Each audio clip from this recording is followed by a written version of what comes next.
Saudara, orang tua Andi Angga Prasadewa warga Makassar yang ditangkap Israel meminta bantuan pemerintah untuk bisa memulangkan anaknya.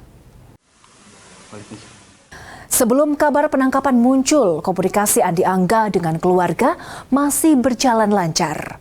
Angga dikatakan selalu meminta doa kepada keluarganya selama menjalankan misi kemanusiaan.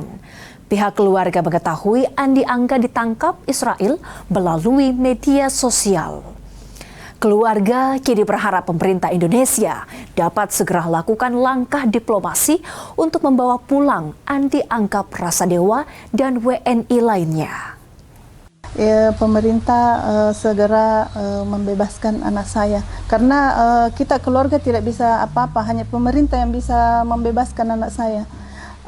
Saya kira anak saya itu memang pantas dibebaskan, karena anak saya itu kan aktivis kemanusiaan, bukan teroris. Anak saya ke sana cuma bawa obat, cuma bawa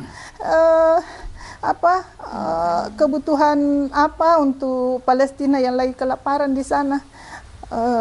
Kemarin saya izinkan itu karena itu niatnya itu, dia bilang kasihan.